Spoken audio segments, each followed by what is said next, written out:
Assalamualaikum warahmatullahi wabarakatuh.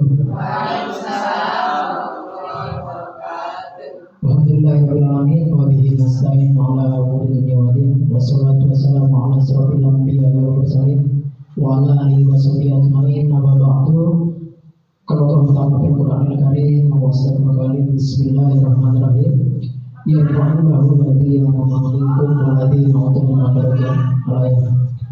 Yang saya hormati Ibu Kepala Sekolah SD Bojongan 1, yang saya hormati Bapak dan Ibu Dewan Guru SD Bojongan 1. Pertama-tama marilah kita panjatkan puja serta puji tasabuh kita kehadirat Allah Subhanahu wa Ta'ala, di mana berkat limpahan nikmatnya kita bisa berkumpul berwajah bertatap muka dalam rangka ataupun dalam acara desiminasi aksi nyata budaya positif. Salawat serta salam semoga tetap tercurahkan kepada junjungan malam, yaitu lebih tegasnya Nabi besar Muhammad Sallallahu Alaihi Wasallam, lalu kepada keluarganya, sahabatnya, dan kita selamanya, yang mudah-mudahan kita semua mendapatkan syafaat cuma dia berkiamat. Baik, langsung saja berdirinya saya di sini selaku pembawa acara akan membacakan susunan acara pada kesempatan kali ini, di mana acara yang pertama yaitu pembukaan, acara yang kedua sambutan dari Kepala Sekolah SDN Negeri Bojongan 1, acara yang ketiga yaitu pemaparan materi tentang desiminasi aksi nyata budaya positif, acara yang terakhir penutup. Baik, untuk memperlancar acara pada kesempatan kali ini, mari kita buka acara dengan bersama-sama membacakan surat Al-Basmalah. Bismillahirrahmanirrahim. Acara yang kedua yaitu sambutan dari Kepala Sekolah SDN Negeri Bojongan 1 kepada Ibu Kepala Sekolah dengan segala hormat dipersilakan.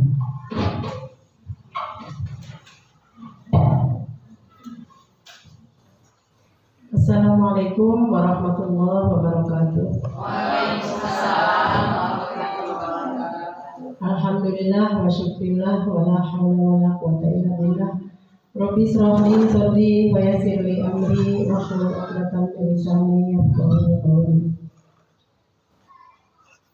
Ibu calon guru penggerak tahun 2023 dari SDN Bojongan 1 yang saya hormati, pembawa acara, saya ucapkan terima kasih yang telah memberikan kesempatan, ibu-ibu dan bapak-bapak guru yang sudah rela meluangkan waktu pada sore hari ini yang saya banggakan.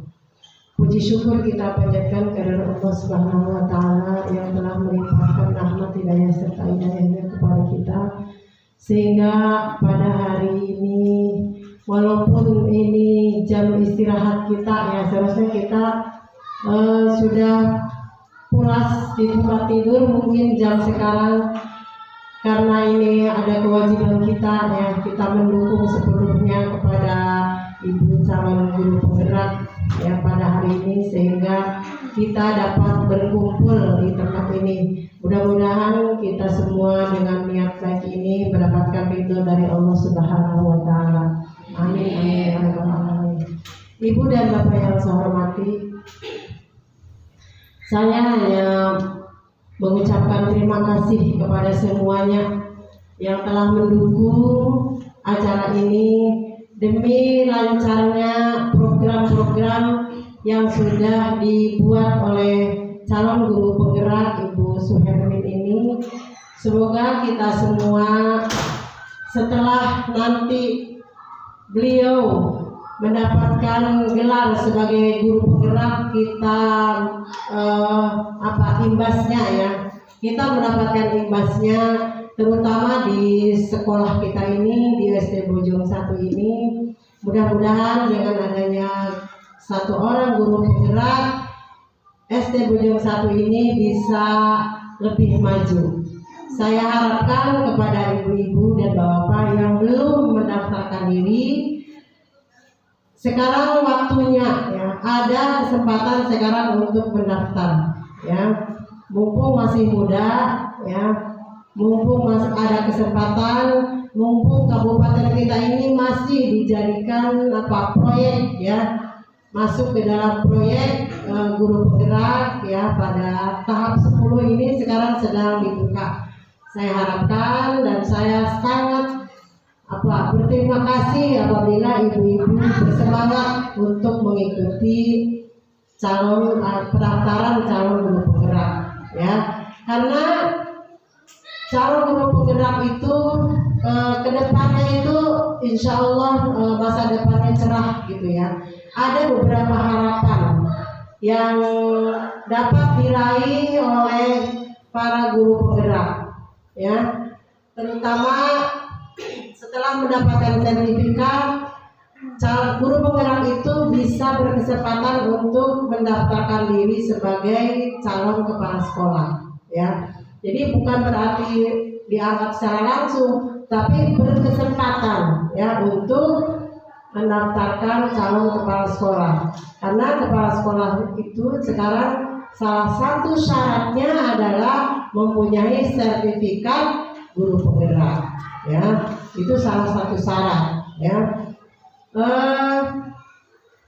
Kepala sekolah itu kan ada yang dari usia, ya, ada kalau yang lebih dari 50 tahun itu yang kemarin diangkat itu sudah di atas 50. Bagi yang di bawah 50 tahun itu wajib punya sertifikat guru penggerak. Jadi kalau dari guru penggerak itu punya kesempatan masih muda menjadi kepala sekolah gitu, masih energi, kerjanya masih segar gitu ya, masih semangat ya. Kalau yang sudah tua-tua kan beda. Jadi sekali lagi saya berharap Bu Neng Suhermin ini menjadi inspirasi bagi kita ya.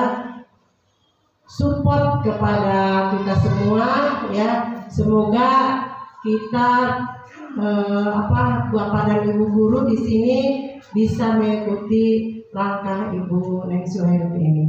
Itu saja mungkin yang dapat saya sampaikan. Semoga ada manfaatnya. Wassalamualaikum warahmatullahi wabarakatuh. Waalaikumsalam warahmatullahi wabarakatuh. Terima kasih kepada Ibu Kepala Sekolah yang telah menyampaikan sambutannya. Baik, acara yang selanjutnya yaitu acara inti pemaparan materi desiminasi aksi nyata budaya positif yang insya Allah akan dipaparkan oleh Ibu Suhermin SPD. Pada Ibu Suhermin SPD dengan segala hormat dipersilakan.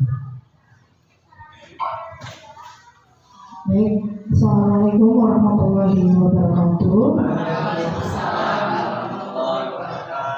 Ibu Kepala Sekolah yang saya hormati, Ibu Bapak Dewan Guru SDN Bojong 1 yang saya hormati dan saya banggakan. Pertama-tama mari kita panjatkan puji dan syukur kepada Allah Subhanahu wa Ta'ala di mana pada kesempatan hari ini kita diberikan nikmat sehat walafiat sehingga kita bisa berkumpul kembali di sini.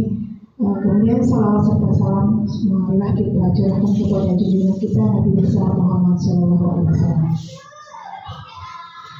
Yang pertama yang saya sampaikan adalah ucapan terima kasih kepada Ibu Kepala beserta Dewan Guru atas ketersediaan waktunya meluangkan waktu di jam-jam istirahat ini, sangat luar biasa dukungannya. Saya haturkan terima kasih atas segala dukungan dan bantuannya kepada Ibu Kepala beserta Dewan Guru untuk kelancaran program yang sedang saya ikuti. Baik, pada kesempatan ini yang akan saya sampaikan adalah saya hanya berbagi pengalaman apa yang telah saya pelajari.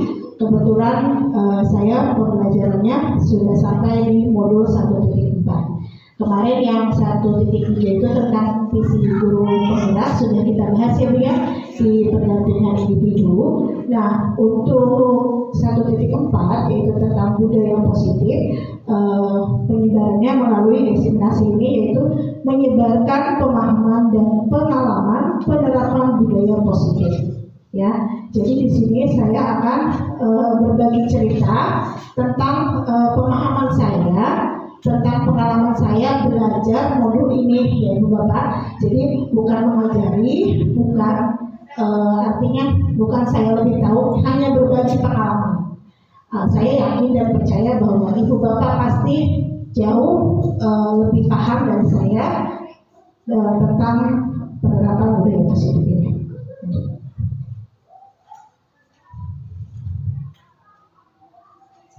Nah, pada budaya positif ini ada beberapa konsep inti yang akan saya paparkan.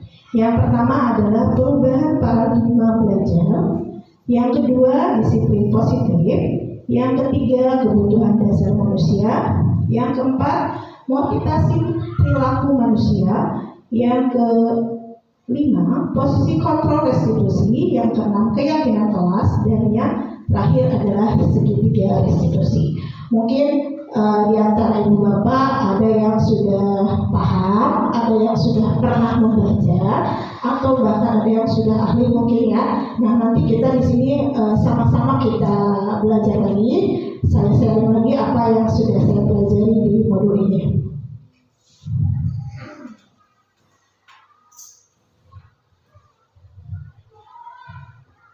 Konsep inti yang pertama yaitu perubahan paradigma belajar. Dari kata paradigma, mungkin ibu bapak pasti sudah paham apa itu paradigma. Tentunya paradigma itu adalah pandangan belajar. Ya, pembelajaran dengan paradigma baru merupakan pembelajaran yang dirancang berdasarkan prinsip pembelajaran berdiferensiasi, sehingga para peserta didik belajar sesuai kebutuhannya berdasarkan tahap perkembangan sesuai teori psikologi modern untuk mewujudkan profil pelajar Pancasila. Nah, paradigma ini kan mungkin pandangan kita terhadap pembelajaran yang sekarang dengan yang dulu itu tentunya berbeda ya. Kalau dulu kita menuntut anak supaya bisa, dulu kita menuntut anak supaya bisa semua pelajaran. Kalau sekarang berbeda. Sekarang tugas kita adalah menuntun, bukan menuntut. Kenapa berdiferensiasi? Karena kalau sekarang itu kita memberikan pembelajaran itu sesuai dengan karakteristik murid, ya. Tidak semua murid kita perlakukan sama. Kenapa? Karena setiap murid itu unik. Setiap murid itu punya kepribadian yang berbeda. Jadi tentunya dengan kepribadian yang berbeda, ya, kita harus memberikan pelayanan pun yang berbeda. Contoh dalam satu kelas, ada murid yang sudah bisa membaca, ada yang belum. Tentu ketika kita memberikan pembelajaran itu akan berbeda, tidak akan sama. Nah, kenapa ini berpusat pada berdiferensiasi itu untuk melayani semua, mengakomodir semua kebutuhan murid secara individu. Ya, tidak bisa kita samaratakan semua kebutuhan murid dalam satu kelas itu tidak bisa sama, tapi berbeda sesuai dengan kebutuhannya. Adapun mewujudkan profil pelajar Pancasila, tentu ibu dan bapak sudah mempelajari tentang profil pelajar Pancasila, ya, mandiri, kreatif, kemudian berakhlak mulia, itu adalah profil pelajar Pancasila. Mungkin di sini ibu sudah paham ya, ibu bapak sudah paham bagaimana memberikan pembelajaran yang berdiferensiasi.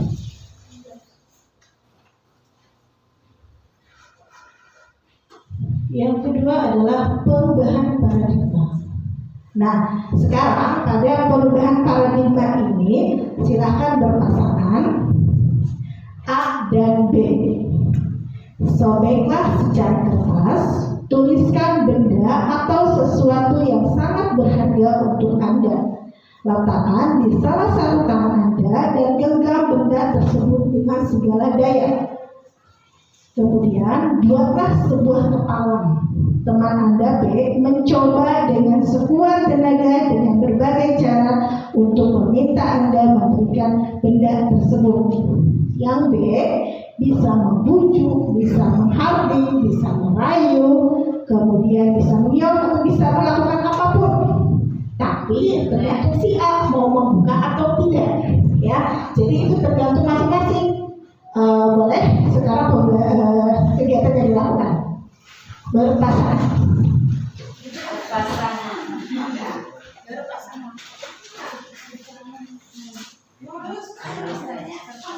Yang nulisnya satu orang saja. Yang A yang nulis, nanti yang A yang menggenggam, ya. Pokoknya apa saja yang berharga menurut A. Ya, apa saja yang berharga menurut A digenggam sekuat tenaga. Kemudian tugasnya B. Nah, tugasnya B itu meminta untuk menggunakan, ya, untuk menggunakan, mau merayu, mau dengan lancang, mau dengan apapun terserah. Nah itu juga terserah A, mau membuka atau tidak itu terserah A. Ya, boleh? Udah? Sudah? Silahkan yang A menggenggam. Yang B silahkan mau merayu, mau mengacau, mau menyogok atau mau apapun. Nenek rayu aku dulu dong. Ya, itu terserah.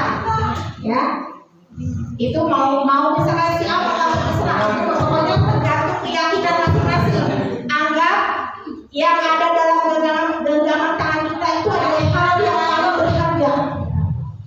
Yang paling berharga, ya, yang paling berharga. Jadi silahkan supaya bisa menggunakan atau tidak itu terserah. Silahkan. Mau membuka atau tidak itu terserah. Dan B mau bekerja keras sebagai pun silahkan. Ya, aku memberikan ini kebaikannya ya. Ya, jadi mau memberikan atau tidak terserah. Mau B silahkan. Silahkan.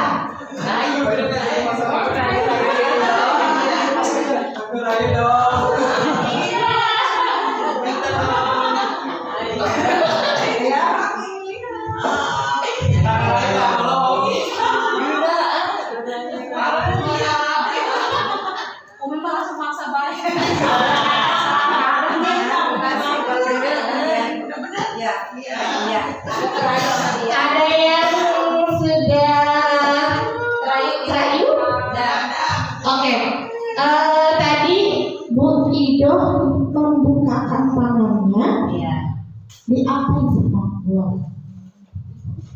Yang jelas tadi Bu Wawan merayu aku, ya suruh dibukain itu kertas, ya ternyata aku kerayu, dengan ikhlas aku memberikannya, ya itu aja. Karena dirayu. Atau ada yang tidak terayu? Ada? Bukan tidak terayu.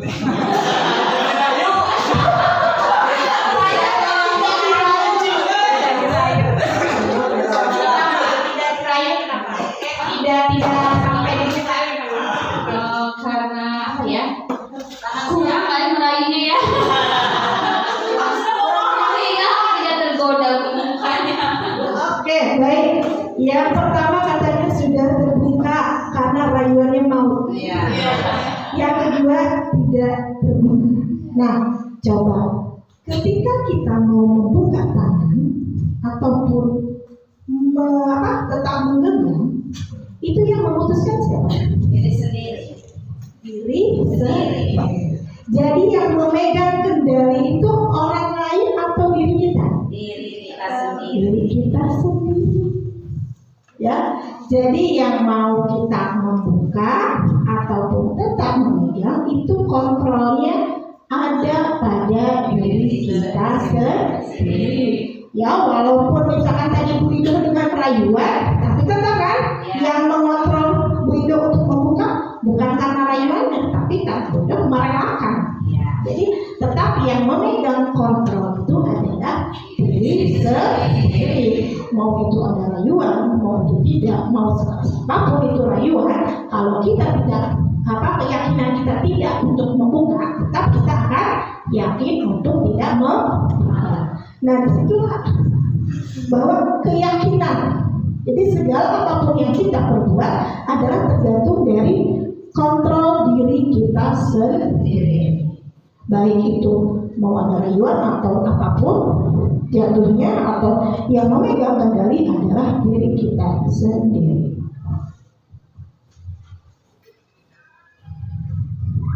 Nah, dari teori kontrol tadi ada miskonsepsi tentang teori kontrol.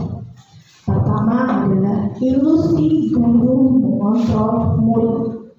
Kita dulu beranggapan bahwa kita bisa mengendalikan murid, tapi nyatanya murid itu tidak bisa kita kendalikan. Yang bisa mengendalikan adalah dirinya sendiri. Jadi guru mengontrol murid itu hanya ilusi, ya. Coba bayangkan, kita marahin anak, kita hukum anak, tapi anak mau berbuat salah ataupun mau berbuat baik, mereka tetap yang memegang kendali. Jadi ilusi guru mengontrol murid. Kemudian yang kedua, ilusi bahwa semua perbuatan positif efektif dan bermanfaat.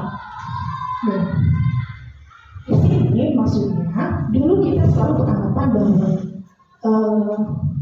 penguatan positif akan selalu bermanfaat. Nyatanya melalui penelitian, penguatan positif tidak selalu bermanfaat dan tidak selalu memberikan dampak yang efektif. Berdasarkan penelitian ada beberapa bahwa dengan memberikan penghargaan justru malah akan menimbulkan ketidakefektifan. Apa tidak efektif?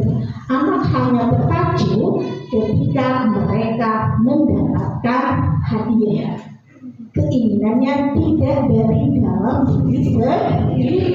Jadi penguatan positif itu tidak selalu efektif. Ya, jadi ilusi bahwa semua penguatan positif efektif dan bermanfaat. Kemudian yang ketiga, ilusi bahwa kritik dapat membuat orang merasa bersalah dan dapat menguatkan karakter. Kita dulu percaya bahwa dengan mengkritik orang akan merasa bersalah, kemudian dapat menguatkan karakter. Nah, ini adalah pemahaman yang salah, ya. Kemudian ilusi bahwa orang dewasa dapat memaksa. Kita beranggapan bahwa orang masih gede bisa ngatur anak, bisa tidak boleh. Tergantung ya. Anaknya ada pun mereka bisa diatur karena mereka lagi mau diatur aja gitu. Sebetulnya mungkin mereka nggak mau, ya. Jadi mereka mau diatur pun karena mereka merelakan dirinya untuk diatur, bukan karena keinginan mereka, tapi ya udah ikut. Nah, jadi bahwa orang dewasa dapat memaksa itu adalah sebuah ilusi. Jadi intinya tetap kontrol itu ada pada diri sendiri. Baik guru, baik orang dewasa itu tidak bisa memberikan tekanan terhadap murid ataupun anak. Ya, karena yang memegang kendali tetap anak itu sendiri, bukan kita. Jadi sekuat tenaga kita memerintah mereka, tapi kalau mereka tidak mau, ya tidak. Ketika mereka mau membuka, mungkin ketika mereka merelakan dirinya untuk dikontrol, ya. Jadi itu adalah teori kontrol.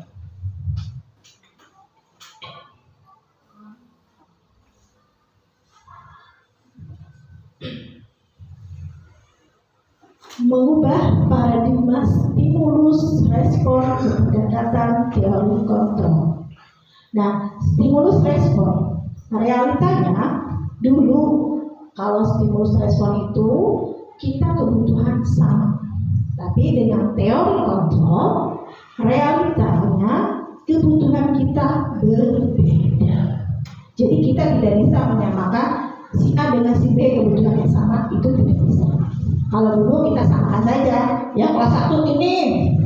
Tapi nyatanya setiap dalam satu kelas, jangankan satu kelas anak kita aja yang dari satu rumah, yang cuma 2-3 orang, itu mereka kepribadiannya berbeda-beda, kebutuhannya berbeda-beda.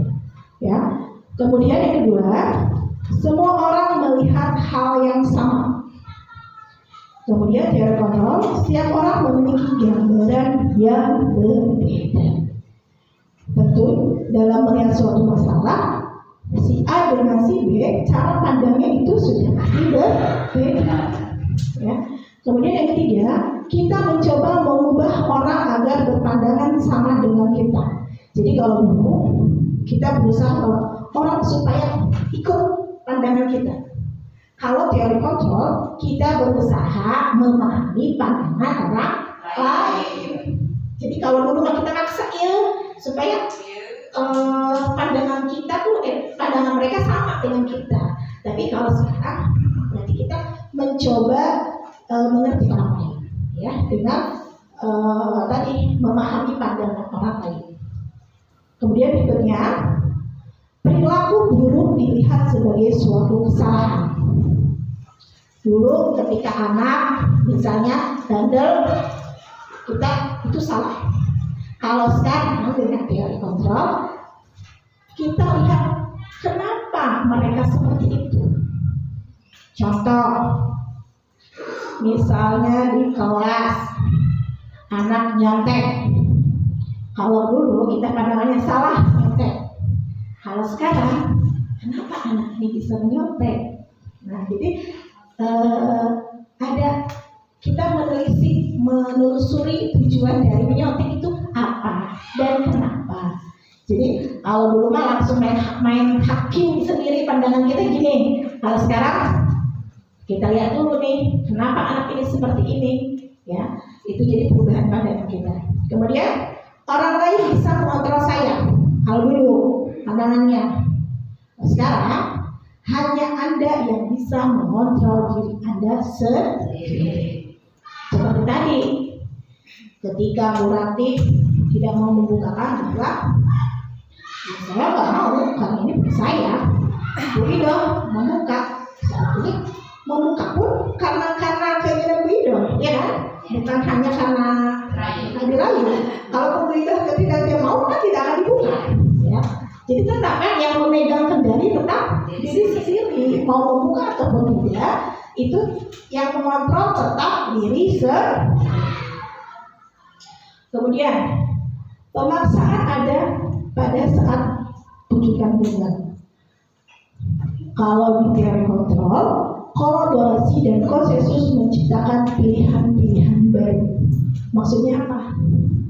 Jadi nih, tadi kalau misalnya muridnya nyontek, dianggap gagal. Tapi di teori kontrol, tadi kita menelisik dulu. Ini kenapa bisa nyontek? Tujuannya kan anak nyontek tujuannya supaya bisa. Tentu ada alasannya. Nah, setelah kita telisik alasannya, kita perbaiki bagaimana supaya nanti tidak mencontek lagi. Nah, itu adalah perubahan. Kemudian model berpikir menang atau kalah. Jadi istilahnya menang-menang, kalah. Tapi kalau di teori kontrol, model berpikir menang. Artinya ketika mereka salah masih bisa diperbaiki. Tidak langsung diponis. Kamu nyontek, tidak seperti itu. Kamu kesiangan, berarti tidak disiplin. Tidak seperti itu. Kita telisik dulu kenapa anak ini kesiangan, ya. Kemudian apa yang harus diperbaiki, bagaimana supaya tidak kesiangan. Itu bedanya pandangan dulu dengan yang sekarang teori kontrol. Nah, apa itu disiplin? Sekarang dulu ada yang membuka kok? Apa itu disiplin? Disiplin menurut Ibu Bapak, disiplin itu apa? Silakan. Mengikuti aturan ya, Nek. Mengikuti aturan. Yang sudah ditentukan. Mengikuti aturan yang sudah ditentukan. Membiasakan diri hidup teratur.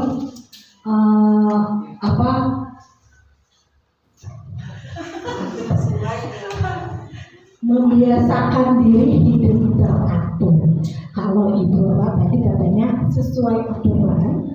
Kalau Bu Sita membiasakan diri supaya teratur. Acuannya berarti berbeda ya. Kalau membiasakan diri itu berarti keinginan dari dalam diri, ya kan?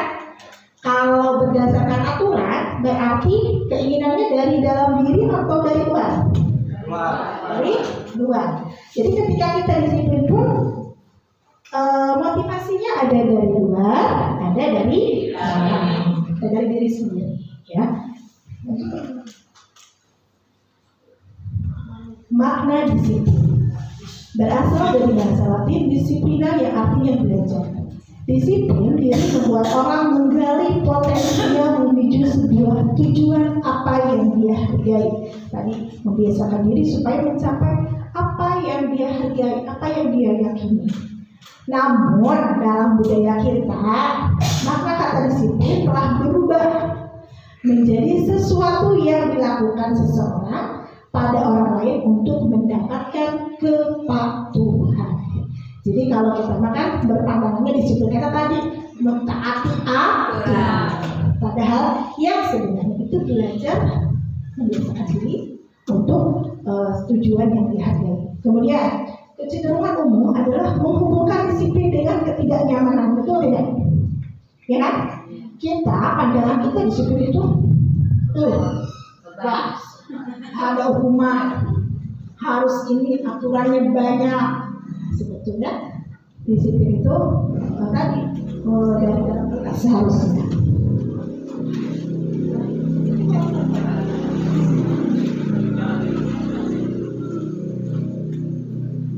Kemudian nilai-nilai kebajikan. Nilai-nilai kebajikan adalah nilai-nilai baik yang disepakati bersama lepas dari suku bangsa, agama, bahasa maupun latar belakangnya. Contoh dari nilai kebajikan. Nah, jadi nilai kebajikan itu banyak sekali. Ada beberapa lembaga yang merilis nilai-nilai kebajikan. Di antaranya profil pelajar Pancasila yaitu beriman dan bertakwa kepada Tuhan Yang Maha Esa dan berakhlak mulia, berkebinekaan global, gotong royong, mandiri dan kreatif. Kemudian BMO Primarius Program, toleransi, rasa hormat, integritas, mandiri, menghargai, antusias, empati, keingintahuan, kreativitas, kerjasama, percaya diri dan komitmen. Kemudian menurut keterampilan hidup atau skill, dapat dipercaya, lurus hati, pendengar yang aktif, tidak merendahkan orang lain dan memberikan yang terbaik dari diri. Nah, jadi nilai-nilai kebajikan ini adalah nilai-nilai kebaikan yang kita yakini, yang sifatnya universal, artinya tidak memandang agama, tidak memandang suku atau latar belakang lainnya. Ya, nilai-nilai ini kita yakini sebagai nilai-nilai kebajikan.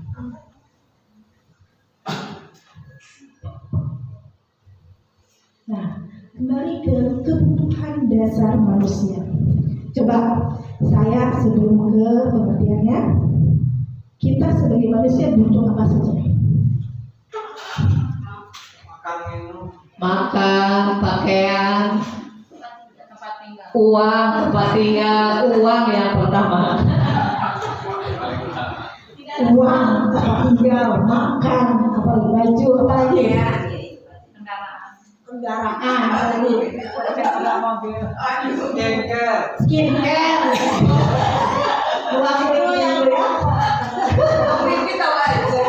Jadi itu adalah kebutuhan manusia, katanya tadi butuh makan, butuh pakaian, butuh skincare, ya. Nah kalau yang tadi disebutkan makan itu berhubungan dengan fisik, kebutuhan utama untuk bertahan hidup. Selain bertahan hidup, kita butuh apa lagi sih yang kita butuhkan? Cantik. Cantik supaya apa lah? Supaya taksi. Supaya laku. Oh, supaya laku. Berarti kalau supaya laku pengen diapain? Disayang. Butuh tidak ibu-ibu disayang? Berarti sayang itu kebutuhan tidak? Kebutuhan pokok. Selain kita kebutuhan pokok, kita juga butuh disayang. Bayangkan ibu-ibu bangun dari sayang ke suaminya, apa yang terjadi? Jadi secara tidak kita sadari, kita kalau dulu butuhnya makan, minum, padahal minuman itu kita juga butuh kasih sayang. Betul kan? Kebutuhan sayang. Nah, kebutuhan dasar manusia. Kebutuhan dasar manusia adalah segala sesuatu yang kita lakukan untuk mendapatkan apa yang kita inginkan. Itu adalah kebutuhan. Kita ingin apa? Makan, berarti kita butuh makan. Kita ingin ingin cantik, berarti butuh skincare. Itulah kebutuhan, ya kan? Kita butuh butuh disayang. Berarti apa? Rasa kasih sayang. Harus ada uang. Jadi apa yang kita berarti apa yang kita inginkan adalah sebuah kebutuhan. Tidak ada uang, tidak sayang. Tidak ada uang tidak disayang.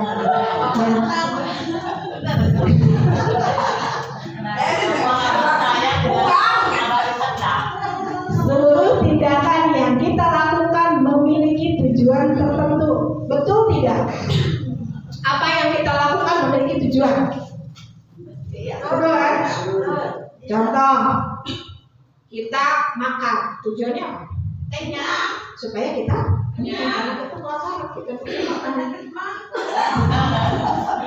Supaya tidak makan. Jadi apa yang kita lakukan pasti memiliki tujuan. Dan usaha terbaik yang kita lakukan dalam rangka kebutuhan dasar kita terpenuhi. Ya. Jadi itu adalah kebutuhan dasar manusia adalah segala sesuatu yang kita lakukan untuk mendapatkan apa yang kita inginkan.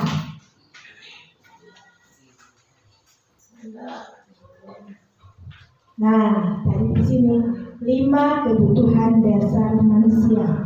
Yang pertama bertahan hidup, yang kedua kasih sayang, yang ketiga penguasaan, yang keempat kebebasan, yang kelima adalah kesenangan. Tadi untuk bertahan hidup, nih kita butuh pakaian, tempat tinggal, keamanan dan kesehatan. Intinya untuk bertahan hidup itu berhubungan dengan fisik kita. Ya, bayangkan kalau kita tidak makan, kita sakit. Ya apa? Sakit, meninggal. Berarti kan kita tidak bisa bertahan hidup. Ini adalah kebutuhan yang utama untuk bertahan hidup. Kemudian yang kedua kasih sayang. Tadi ibu-ibu kasih sayang. Pertama rasa diterima. Ibu-ibu betul itu tidak? Rasa diterima.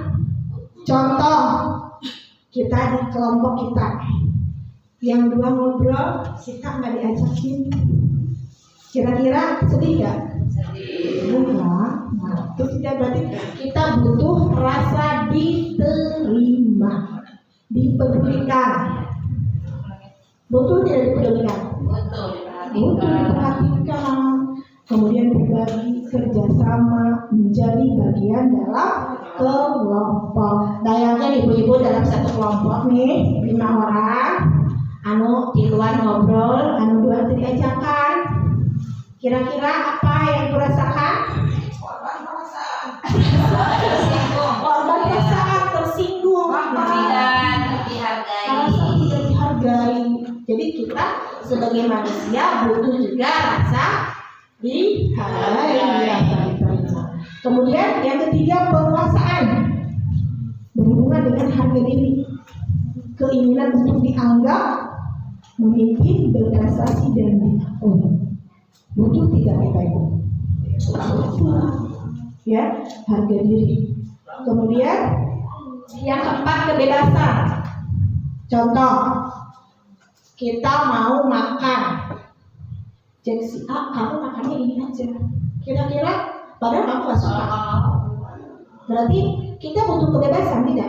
Iya. Tuh. Ya, jadi manusia itu butuh kebebasan. Mandiri, memiliki pilihan. Artinya kita bebas untuk memilih pilihan yang kita inginkan. Kemudian mencoba hal baru, mampu mengendalikan arah dirinya. Ya, kemudian kesenangan. Ibu-ibu, bapak-bapak butuh kesenangan tidak? Kan kita jenuh kan, kalau setiap hari sibuk. Kita juga butuh hiburan. Ada yang suka karate, ada yang senang main bola, ada yang senang main Candy Crush. Itu kesenangan. Ya?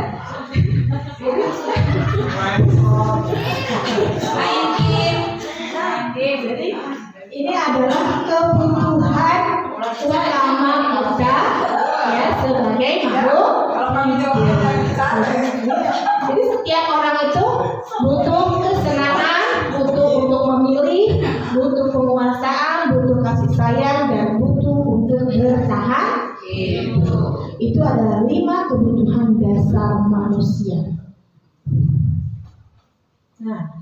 Di sini ada kasus.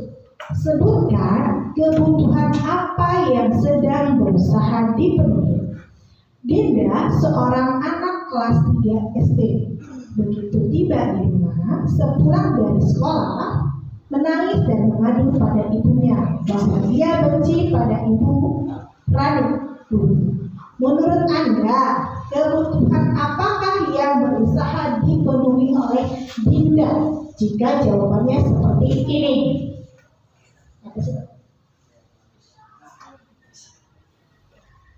Nah, tadi kan katanya Dinda pulang sekolah menangis, ya karena tidak suka dengan Bilani. Ketika ditanya oleh ibunya, jawabannya seperti ini. Ibu guru bilang, aku tidak boleh bersenandung sewaktu mengerjakan tugas. Katanya, kelas harus tenang, tidak ada suara, kan gak seru jadinya. Kira-kira Rani ini butuh apa? Butuh? Nah. Yang kedua, ibu guru tidak menyapaku hari ini, padahal aku pakai jepit rambut baru. Kira-kira dia butuh apa? Perhatian, saya nanti kita cek ya. Kemudian yang ketiga, aku bosan, masa belajarnya cuma gitu-gitu aja, dengerin ibu guru saja. Kira-kira dia butuh apa nih? Bosan kan? Ya. Kemudian yang keempat, aku sebel, gambarku tidak rapi, malah ibu guru nunjukin ke teman-teman aku di depan kelas. Sebel sebenarnya, gambarnya tidak ditunjukin. Itu apa? Apa? Nah, coba kita cek. Jawabannya apa, Pak?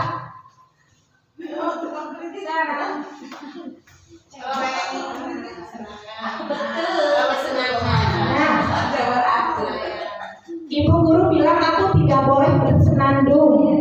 Nah, berarti dia itu sebel, marah karena apa? Karena kesenangannya tidak terpenuhi. Kemudian ibu guru tidak menyapaku, padahal aku pakai jepit baru. Dia kan udah pakai jepit nih, tapi sama bu gurunya dan disapa. Itu cantik, dari alam. Jadi dia kekurangan menunjukkan bahwa dia itu butuh kasih sayang dan rasa diterima. Kemudian aku bosan, masa belajarnya cuma gitu-gitu aja dengan guru. Artinya apa? Dia butuh kebebasan untuk memilih pembelajaran yang sesuai dengan keinginannya. Kemudian yang terakhir, aku sebel gambarku tidak rapi, malah ibu guru nunjukin ke teman-temanku di depan. Artinya dia butuh penguasaan, ya. Nah, sebetulnya banyak sekali contoh yang kita di sekolah, di murid kita, mungkin tapi kita belum meneliti sampai di situ, ya. Jadi sebetulnya ketika anak bermasalah itu kita selidiki kenapa anak seperti ini, apa yang dia butuhkan, ya. Coba.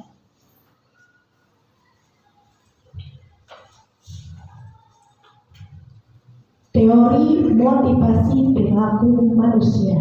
Nah, tentunya ibu bapak ketika ibu bapak melakukan sesuatu tentu ada dorongannya kan? Ya. Contoh, Bu Ido mau ke sekolah, motivasinya apa? Motivasinya yaitu untuk mendidik anak. Motivasinya untuk mendidik anak. Nah, jadi setiap perilaku itu pasti ada dorongan atau ada motivasi.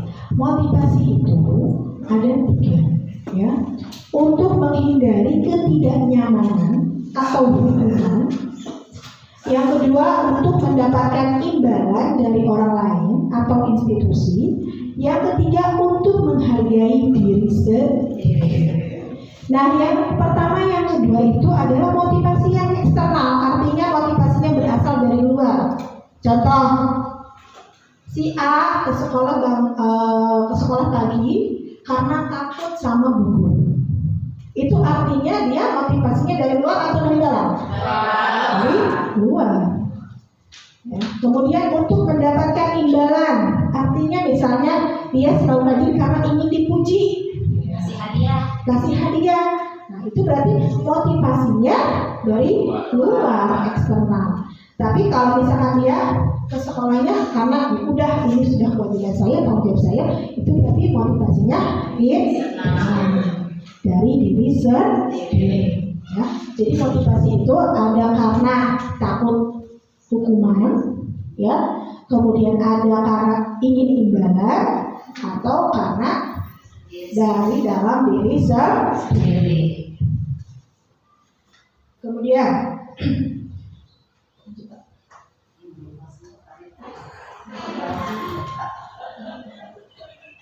hukuman, konsekuensi, dan restitusi. Nah, apakah ibu bapak sudah ada yang mengenal ketiga istilah ini? Kalau hukuman? Hukuman sudah. Konsekuensi? Kemudian ya. Restitusi? Nah, di sini kita akan coba menelaah perbedaan ketiga istilah ini, hukuman, konsekuensi, dan restitusi. Apa bedanya? Kalau hukuman itu tidak terencana secara tiba-tiba. Contoh gini, ada anak kesiangan, kita langsung dihukum suruh lari. Itu namanya hukuman. Tidak terencana, tidak ada kolerasinya. Artinya apa? Anak kesiangan dengan disuruh lari, ada hubungannya tidak? Tidak ada. Ya, jadi itu adalah sebuah hukuman. Kemudian murid tidak tahu apa yang akan terjadi, ya kan, tiba-tiba anak datang kesiangan kita lari, nggak ada. Artinya dia tidak tahu kalau dia kesiangan itu akan disuruh lari. Hukumannya kan mendadak, namanya hukuman kan mendadak, ya. Kemudian bersifat satu arah, artinya bersifat satu arah itu diberikan hanya kepada dari guru kepada anak tanpa anak tahu. Kemudian berupa hukuman fisik atau psikis, ya. Fisik tadi suruh lari atau misalkan dibentak, dimarahi, itu adalah sebuah hukuman. Bedanya dengan konsekuensi, konsekuensi itu terencana atau disepakati sesuai aturan. Contoh, kita sudah membuat aturan, misal ketika terlambat datang, anak disuruh diperpus, misalkan belajarnya, itu kan sudah tertulis aturannya. Jadi anak sudah tahu ketika dia datang terlambat, sudah tahu konsekuensinya, dia tidak boleh masuk ke kelas. Jadi itu bedanya antara hukuman dengan konsekuensi. Jadi kalau hukuman satu arah, anak tidak tahu apa yang akan terjadi sama dia. Tapi kalau konsekuensi, sudah ada di aturan, ya. Jadi apa yang dia lakukan itu yang akan dia terima. Murid dibuat tidak nyaman, tetap sama ya seperti hukuman. Sikap guru selalu memonitor murid. Kemudian bedanya apa dengan restitusi? Nah tadi, kalau restitusi, proses penciptaan kondisi bagi murid untuk memperbaiki kesalahan. Tadi kalau kesiangan tidak dihukum, tidak konsekuensi, tapi diajak berdialog. Kenapa kamu kesiangan? Apa alasannya? Kemudian diajak memperbaiki kesalahan supaya jangan kesiangan lagi. Nah itu bedanya antara hukuman, konsekuensi, dan restitusi. Jadi ya kalau restitusi itu ada dialog untuk memperbaiki kesalahan dan mencari solusi, ya begitu aja. Jadi cari nih kalau misalkan kesiangan, ajak diskusi aja. Kamu kesiangan kenapa? Misalkan alasannya ini, coba kita cari sama-sama bagaimana supaya kamu tidak seperti ini lagi. Nah, itu namanya restitusi.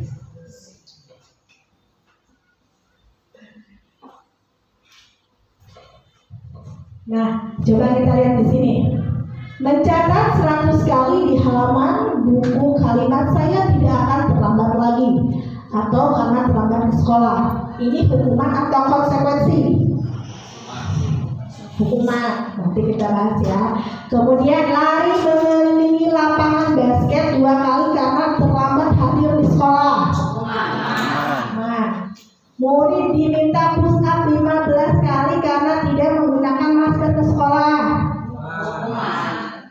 mengganti kertas tugas teman yang telah dicoret-coret, membersihkan tumpahan air di meja tulis karena tersenggol pada saat belajar. Murid disuruh untuk mengenakan sepatu seharian di sekolah karena tidak mengenakan sepatu hitam. Lari mengelilingi lapangan basket 2 kali karena terlambat 10 menit untuk pelajaran PJOK. Pintar ibu guru. Silakan Pak dibuka jawabannya apa ya? Jawabannya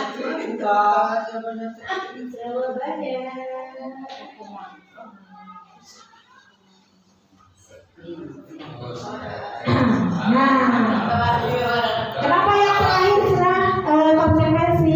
Karena itu adalah pelajaran PJOK. Jadi ada kolerasinya, ya.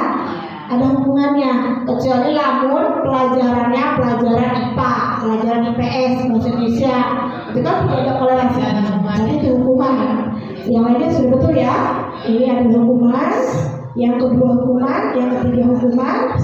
Keempat konsekuensi hukuman dan konsekuensi. Jadi itu cara kita membedakan antara hukuman dan konsekuensi, ya. Jadi ada kolerasinya atau tidak dengan apa yang dia lakukan.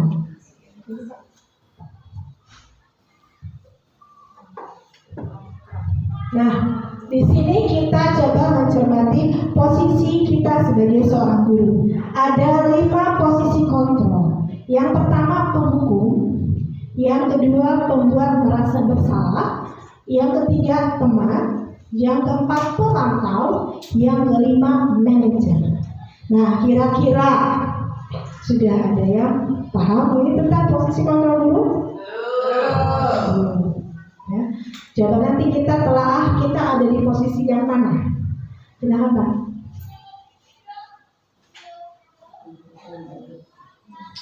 Penghukum. Seorang penghukum bisa menggunakan hukuman fisik maupun verbal. Guru-guru yang menerapkan posisi penghukum akan berkata, patuhi aturan saya atau awas. Ya.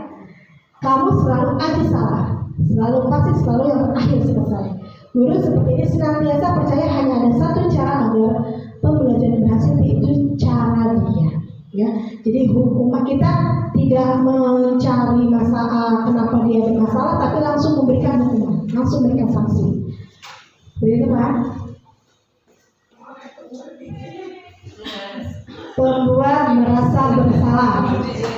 Ya, kalau ini pembuat merasa bersalah, gurunya tetap ngomongnya lemah lembut, tapi jadi seolah-olah itu anak bersalah terhadap kita. Gara-gara kamu sih terlambat, jadi ibu dimarahin sama kepala. Atau gara-gara kamu tidak menang lomba, saya dimarahin sama kepala. Nah itu kan kita memposisikan anak sebagai kita membuat merasa bersalah kepada anak. Ya, ibu sangat kecewa sekali dengan kamu. Berapa kali kamu harus beritahu kamu ya? Gimana coba kalau orang tua kamu berbuat begini? Nah, di posisi ini murid akan memberikan penilaian diri yang buruk tentang diri mereka, bahwa mereka telah berbuat salah yang memberikan efek tidak baik terhadap guru. Ya, jadi kita seolah-olah membuat anak merasa bersalah terhadap diri sendiri.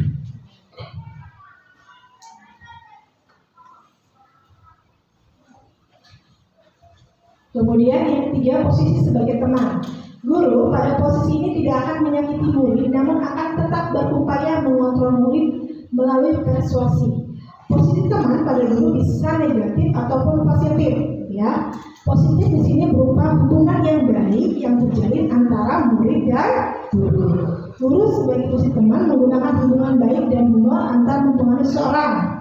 Nah, ayo bantulah demi Bapak. Jadi percakapannya lebih leluasa, tapi ada negatifnya. Kenapa? Ketika misalnya guru tidak berlaku seperti itu, dia ngambek muridnya, ya. Kemudian posisi sebagai pemantau.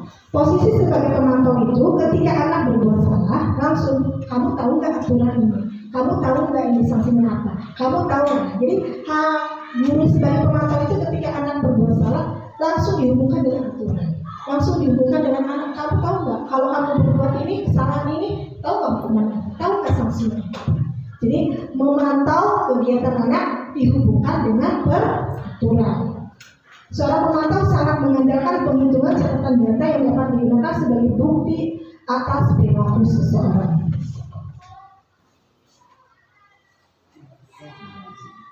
Nah, yang terakhir adalah posisi manajer. Posisi terakhir manajer adalah posisi di mana guru berbuat sesuatu bersama dengan murid. Tadi berdiskusi, berdialog, ya, mempersilahkan murid untuk mempertanggungjawabkan perilakunya.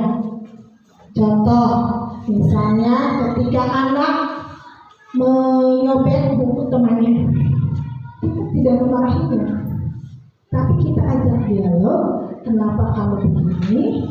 Ya, apa alasannya? Kemudian apa yang bisa kamu lakukan untuk memperbaiki kesalahan ini? Itu adalah posisi manajer, ya. Jadi berbedanya itu ketika kita anak melakukan kesalahan, kita lakukan dialog, kita cari solusi untuk memperbaiki. Jadi anak tidak diberikan hukuman begitu saja, tapi anak berusaha apa yang bisa dia lakukan untuk memperbaiki kesalahannya.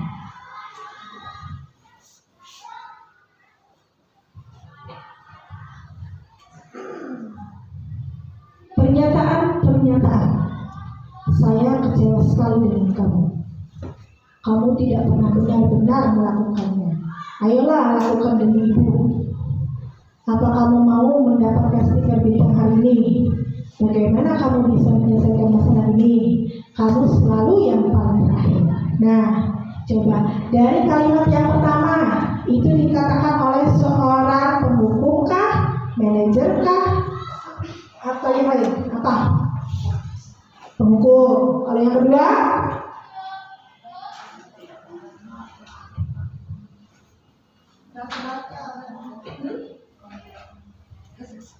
Kamu tidak pernah benar melakukannya. Kira-kira itu posisi penghukum atau pembuat merasa bersalah atau teman atau pemantau?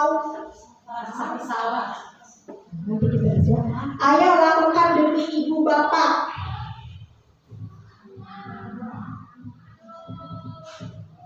Apa coba? Kemudian, apakah kamu mau mendapatkan stiker bintang hari ini?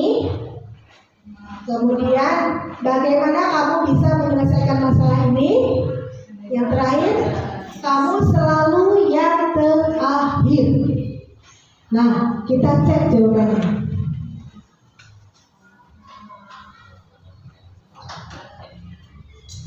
Nah, saya kecewa sekali dengan kamu. Berarti membuat orang merasa bersalah.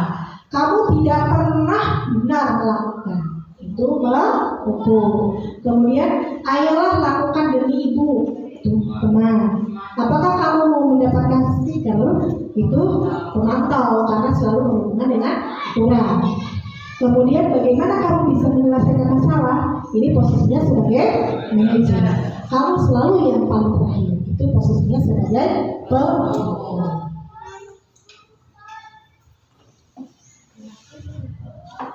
Keyakinan kelas. Mengapa keyakinan kelas? Mengapa bukan peraturan kelas?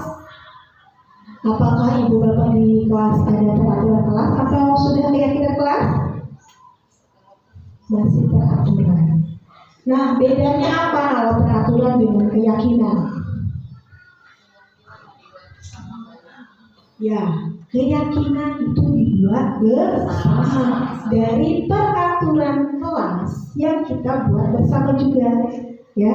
Jadi kenapa harus keyakinan? Karena kalau peraturan kelas itu kan dibuatnya satu pihak oleh guru, oleh sekolah. Anak tidak diajak berdialog, anak maunya seperti apa. Kalau keyakinan kelas kita buat bersama diskusi antara murid dan guru. Mereka memimpikanku, saya ingin sekolah kelas kita tuh seperti ini. Nah, nanti diajak dialog supaya kelas kita seperti ini. Aturan apa sih? yang dapat kita lakukan supaya kita mencapai kelas impian yang kalian inginkan. Nah, disitulah akan nanti, Bu, aturannya harus seperti ini, anak harus seperti ini, seperti ini. Dari aturan-aturan yang sudah kita sepakati, kita buat sebuah keyakinan kelas.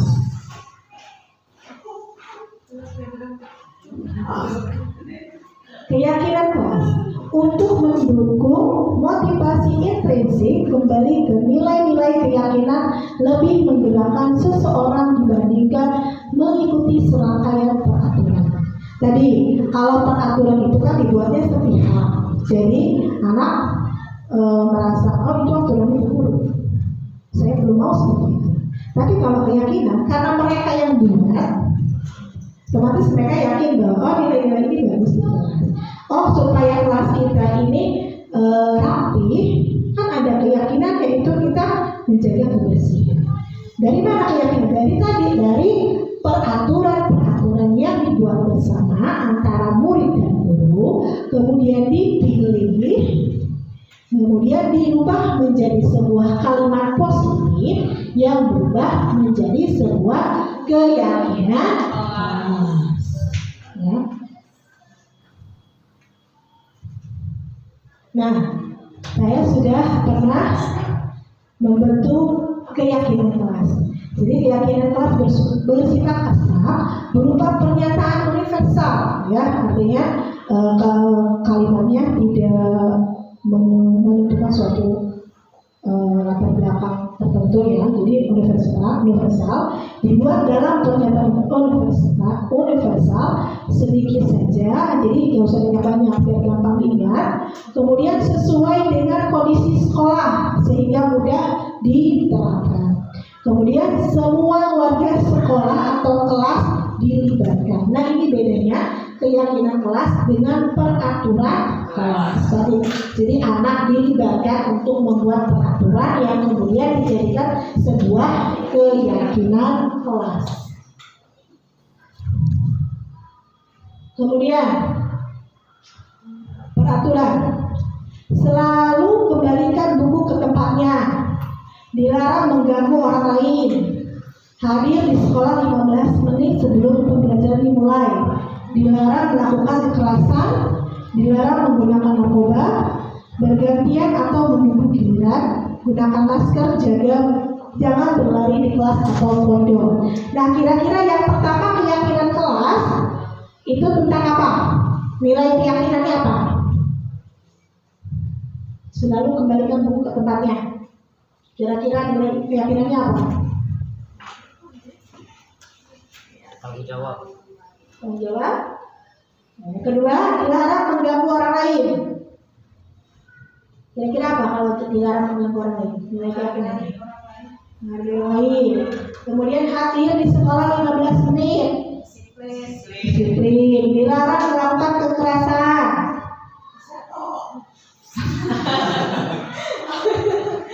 Coba. Nah, dilarang menggunakan narkoba, bergantian atau menunggu giliran. Silakan Pak, coba jawabannya apa ya? Coba Pak. Nah, nih, selalu kembalikan buku ke tempatnya, tanggung jawab. Ya, jadi nanti nilai keyakinan tadi kelas tanggung jawab. Kemudian dilarang mengganggu orang lain, berarti menghormati orang lain. Hadir 15 menit itu menghormati orang lain atau berkomitmen, ya. Dilarang melakukan kekerasan, itu keselamatan atau menghormati orang lain. Dilarang menggunakan narkoba, itu berarti kesehatan.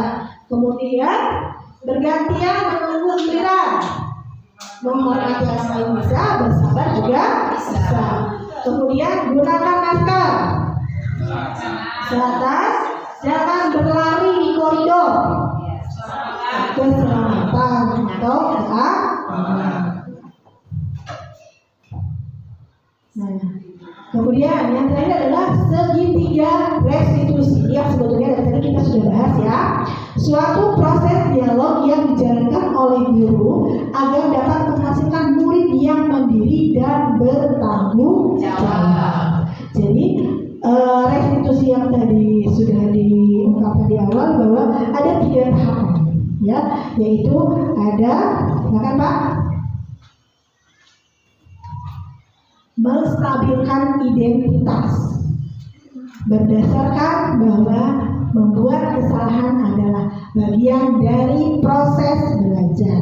Di sini bahwa ketika anak salah, jangan langsung kamu salah, tidak.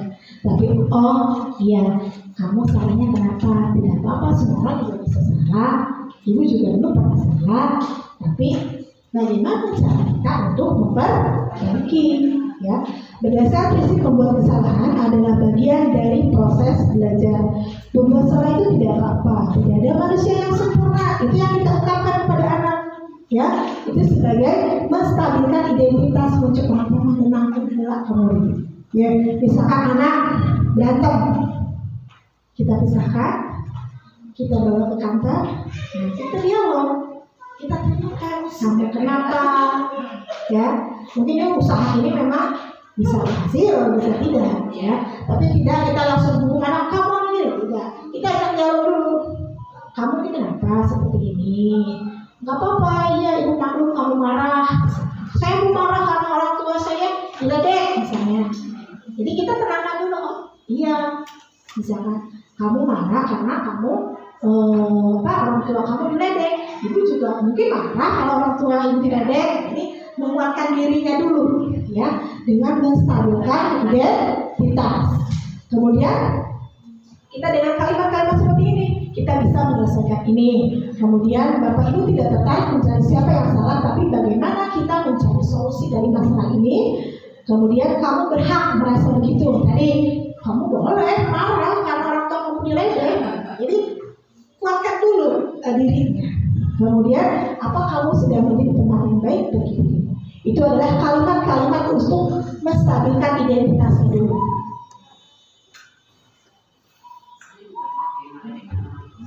Kemudian validitas tindakan yang salah berdasarkan prinsip perilaku berupaya memenuhi kebutuhan. Tadi ingat bahwa apa yang kita lakukan itu pasti untuk memenuhi kebutuhan. Nah, contoh kamu pasti punya alasan kan kenapa kamu melakukan ini. Jadi itu adalah contoh-contoh kalimat validitas tindakan yang salah. Kamu boleh mempertahankan sikap ini, tapi kamu harus menambahkan sikap yang lain. Itu contoh kalimat validitas tindakan yang salah. Kemudian menanyakan keyakinan. Setelah tadi anak stabil nih identitasnya, kemudian sudah validitas kesalahannya, menanyakan prinsip kontrol bahwa pada disinilah kita termotivasi intrinsik. Jadi ingat, nah coba tadi tindakan yang tadi itu salah atau benar? Kalau salah, coba itu melanggar keyakinan apa? Nah itu yang kita tanyakan kepada anak. Kamu mau jadi orang yang seperti apa? Kamu bayangkan kita tentang kasih ideal. Kemudian apa nilai-nilai umum yang sudah kita sepakati di kelas? Jadi mencari anak itu supaya berubah jadi orang yang bertanggung jawab ketika anak bersalah. Nah ini adalah contoh penerapan restitusi yang dilakukan oleh saya ya di kelas 6. Videonya boleh kita lihat. Nah sudah itu bikin acara. Ya, itu tadi yang saya sampaikan adalah mungkin hanya sedikit dan mungkin ya masih belum jelas. Nanti kita bahas lagi bersama di luar ini ya. Dalam penerapan program disiplin positif, hendaknya guru memiliki standar kepribadian, profesional dan sosial yang baik, di mana guru mampu merefleksi dirinya. Ya, dalam posisi kontrol saat ini, sebagaimana perjalanan dirinya sebagai among atau manajer. Jadi ingat, kita itu guru itu bukan lagi menuntut, tapi menuntun, mengarahkan anak menjadi pribadi yang bertanggung jawab. Ya, itu adalah penutup dari acara ini. Mungkin hanya itu yang bisa saya sampaikan. Saya ucapkan beribu-ribu terima kasih untuk para ibu dan bapak guru yang sudah berkenan hadir di siang hari ini, yang sudah sangat lelah ya dengan kondisi kita tadi pagi, sudah ngajar, sudah kerja. Terima kasih bapak guru hebat semuanya. Assalamualaikum warahmatullahi wabarakatuh. Belajar ya mas. Waalaikumsalam warahmatullahi wabarakatuh. Terima kasih kepada Ibu saudara sekalian yang telah memaparkan materinya tentang destinasi aksi nyata budaya positif. Semoga apa yang beliau sampaikan bisa kita terapkan ataupun bisa kita implementasikan di sekolah kita ini. Dari saya selaku pembawa acara, kurang lebihnya mohon maaf. Mari kita tutup acara ini dengan bersama-sama membacakan ayatul hamdalah. Kurang lebihnya mohon maaf. Wabillahi taufiq wal hidayah. Assalamualaikum warahmatullahi wabarakatuh.